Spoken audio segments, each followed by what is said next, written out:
Pacino was abandoned all alone in the bedroom of an abandoned house in Camden, New Jersey, back in 2013.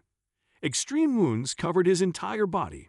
An animal control officer had found him and rushed him to a nearby vet. Things didn't look optimistic, however. The woman who was working as the vet tech that day, named Brittany Elder, knew better than that. In fact, the officers who brought him to the hospital said he was in a really bad shape and was too aggressive to handle.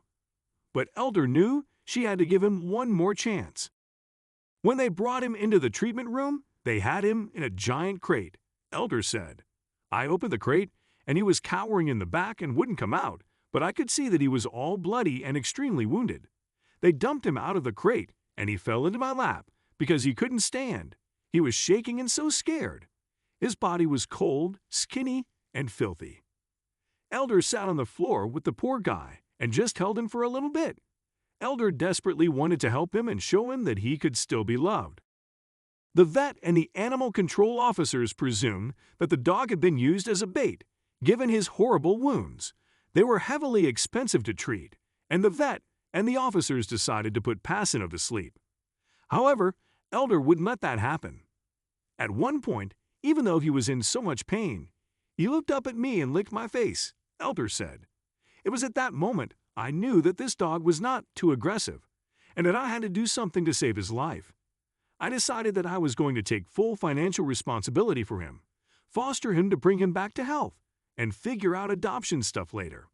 I just needed to do something, and quick. After taking the full responsibility for Pacino, Elder made arrangements to clean him and his wounds up. His severe injuries couldn't be stitched up, therefore, the vet had to put a dozen of drains around his body to avoid infections.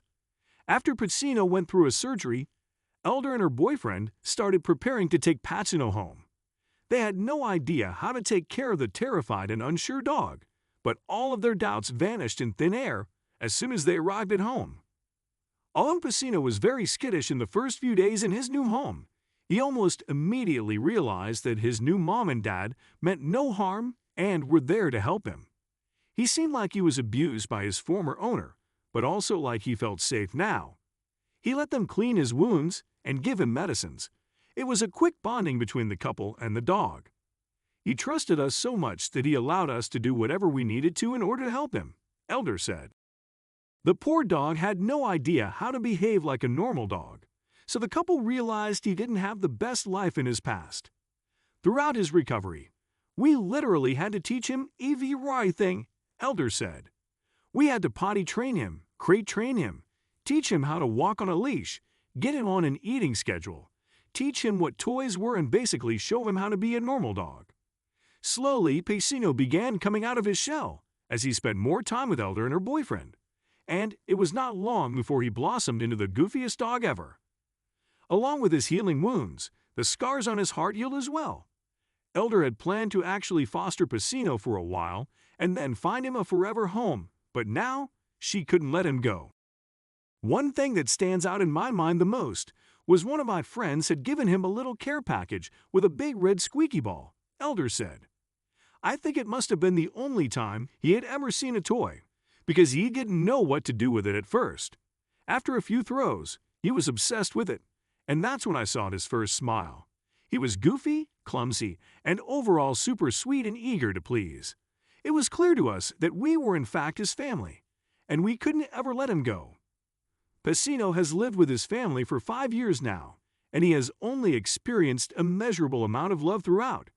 He is not very comfortable around other dogs still, but he adores babies and even adults. He loves playing with every new human he meets and spending time with his parents. He also loves eating. His new mom is thankful. She took the time to hold him when she first met him, and she wouldn't have him any other way.